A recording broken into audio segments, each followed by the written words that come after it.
this video sort of, what is it, a Homebrew Wednesday? Can be, I suppose. You'll have to forgive me, I just did my chug challenge about an hour ago, and still recovering from that. So, but while the missus was out, I thought I'd catch up on a few of my videos. So, this is the finished product of the chocolate and raspberry porter, which is my Fallen Angel beer that I did. Label should be there if I get my editing right. Yeah, come out very good. I'd say probably 85% nailed it. Been experiencing it over the weekend, it was really good. Up front, bit of raspberry as you bring it to the nose, then into the chocolate notes, and then it finishes off with a really nice raspberry taste right at the very end.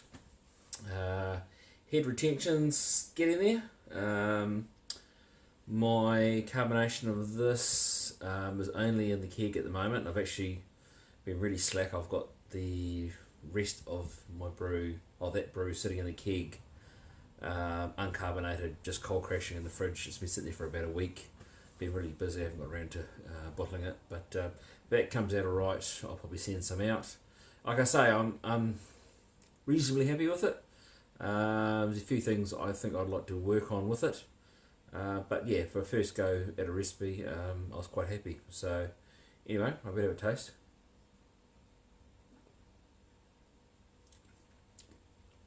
Yeah. So that the grains that I've got for this, actually I didn't bring the recipe out with me. It's bang on. It's pretty much the same, more or less, to what I did with my other porter that I've done. So as the base recipe for my porters, I'm really quite happy with this. And putting the raspberries in worked out quite nice. So still like to, I still haven't got the chocolate mousse flavour that I was looking for. I've tasted some commercial beers where they've done chocolate mousse and it's been bang on. So I'm still looking for that. Something to work on. So, but yeah, I'm reasonably happy with that. Not gonna last long in the keg. So I did this is my first time doing a 30 litre batch in the grandfather. Did max it out quite a bit, but I've done a second beer now with the 30 litre batch in it, and it works. It's good for me. I can fill up a keg, and then I've still got plenty to bottle and send out to people and chuck in the back of my cupboard to forget about and taste them a few weeks later or a few months later and see how they've improved. So it's kind of what I want to do. It's sort of don't drink them and not experiencing the beer to actually age a little bit. So yeah, like I need any more beer tonight. Things that I've done: did a brew in the weekend with a group of friends, and it was the first time I've done a split batch brew. So in the morning, I finished work, got in for breakfast, and put the mash down. And then sparged, got it up to 100 degrees, and then once I got up to 100 degrees, actually stopped it and came back to it about 6 hours later when I had a whole lot of friends over for a barbecue. I was being very ambitious. I was running a barbecue plus doing a brew boil at the same time, and plus we also a lot of drinks are being consumed. So the brew, luckily I was using a timer, so it actually reminded me to right next step to go, and I'd actually organised all the steps out on the table of what next thing I had to chuck in. But I think the hop stand might have been an hour and a half. We were drinking for 3 or 4 hours, and most of the beers that I was consuming were under 7%. So I actually did my friends. I said, "Well, look, this is all the beers I've got." And I said to him, "So, see what you can bring that's better." And he brought about 12 beers, and none of them I'd ever heard before. And his partner actually works for Moa Breweries, and brought out a whole lot of beers that were, I think one was 12%. It was called 4 More Years, been aged in French oak barrels for 4 years. As dark as anything, very treacle sort of taste to it. It was really, really nice. But yeah, it kind of finished me off at the end of the night.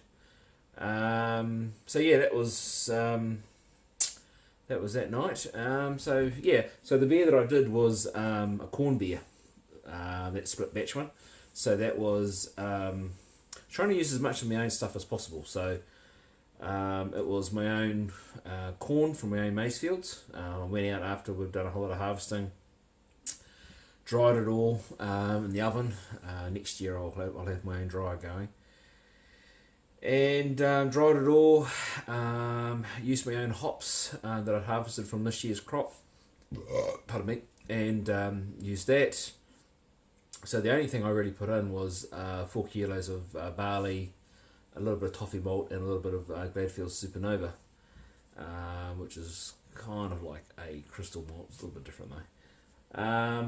And yeah, so that's in the fermenter at the moment, sitting on some Quebec yeast, and it's going great guns. Smells really, really nice. I wasn't going to make it an IPA. I probably am going to add some more hops.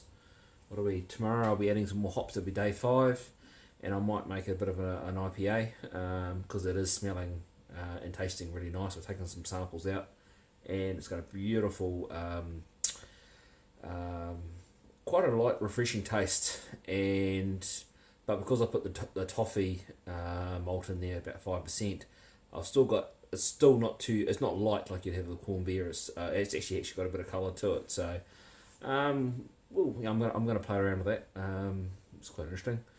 So yeah, that's with a group of guys that I brew with every, I think it's our 3rd or 4th brew. We tend to brew together every 3 or 4 months. One of the guys came up with the name Bitches Be Brewing, so put the label there. Which is yeah, we get together and have it's just a real good laugh, good day. So yeah, so that's what we've done there. Purchases. So this is a what they call an iKeg. I think it comes out of Australia actually, but there's a New Zealand crowd doing it who are distributing it. So yeah, 5 litres, CO2 cylinder, which is pretty much off a soda stream, regulator and tap. So great thing is I can have this in the keg fridge and pretty much have my going from my keg into this and then into my taps that I pour out, and then when I have a party come along, I can just take it out of the system and go with it. So pretty much these all come off like that, and really yeah, that top screws off, easy to clean. Also too, with a lot of wholesalers over at the moment, they're doing deals where you can actually fill up your own cylinders, so we can fill up these and pressurise them. It's quite good. So that was a really, really good deal from the guys from iKeg. I was at the Brewers, Auckland Brewers Guild. They had a night, and they had Andrew come in from iKeg New Zealand, and he was talking about them. So anyone in New Zealand who is interested in it, give him a ring, because he's actually a really good bloke and some really good deals. Yeah, he's an awesome guy. So that was good. What else have we done? I entered a beer in a Jace Comp competition. Jace Comp being a IPA competition that the Christchurch Homebrewers Association were running. First time I had entered a fairly decent competition.